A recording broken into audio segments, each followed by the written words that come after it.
like we have mixed feelings where we agree and disagree on like the merits of voting third party in this upcoming election. And I've changed my feelings on it a lot as Donald Trump's policy seems to spiral more and more out of control, especially in the height of the protests. And then now as it's looking pretty clear, like he has no chance, like I'm like, okay, if I'm in a safe state, then I would, definitely probably advocate voting green just to get that 5% threshold. Because I don't think you or I have any delusions like Howie Hawkins not going to be president. But I do think that it would be so invaluable to have a platform where the Green Party is actually getting funding and where we can have people like Lisa Savage actually get some campaign funding from the Green Party. So we can have people like Chris Hedges who wanted to run green. So we can have people like Jesse Ventura who want to run green, and they don't have to abandon their healthcare. They don't have to compromise taking care of their family. We can have these voices, people who aren't ultra wealthy, like running independently. Yeah. Well, it reminds me of something that happened a couple months ago, right when the coronavirus was getting started. And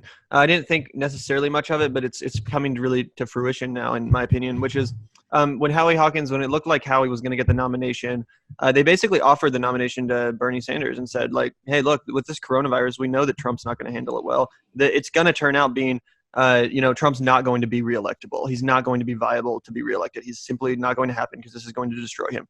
It looks like they were right, and that's why they were urging Sanders to get in the race as a green so that it could be Biden versus Sanders. Since that didn't happen, since Bernie didn't accept that invitation, obviously, which he was never going to, so now it is Howie Hawkins, Joe Biden, and Donald Trump who's not going to win. So in my opinion, this is a complete excuse to totally change the way everyone thinks about this election. I say leftists vote green and conservatives vote libertarian. It's a pretty obvious answer. We have two people on the ballot that are far more reasonable choices than either of the two party choices. I mean, if I was a conservatively minded libertarian person, I'd be far more comfortable voting for Joe Jorgensen than I would be Donald Trump. And if I was, and as I am a liberal, progressive person, I'm far more comfortable voting Howie Hawkins and Angela Walker over Joe Biden and, Kamala Harris, which he's inevitably going to choose, the top cop of the most populous state in the entire nation. What a, spit in the face to the protest movement right now. Hell no, I'm not going to vote for Joe Biden. And since he's going to win regardless, as Howie Hawkins has essentially already admitted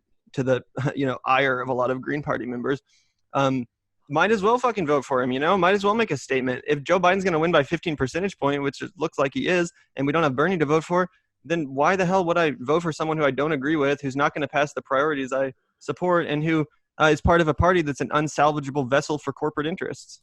Yeah, I think that's one of the things that really underscores how, like, the Democrats don't actually believe in the efficacy or the value of what they're proposing. They simply are compromising with the corporations on behalf of the consumer and working class and all of that. So I think that it speaks volumes to the fact that in a race where there is no danger of being out, we need to get the right-wing vote. Like, no, like you don't. These people are abandoning Trump in droves. You could take now to be more aggressive in your left-wing policy, but we're seeing the exact opposite. We're seeing, Joe Biden consistently proposing things that are actually more conservative than Barack Obama and Hillary Clinton, right? With his Medicare expansion proposal, only reducing the age requirement by 5 years. Hillary Clinton's was by 10 years.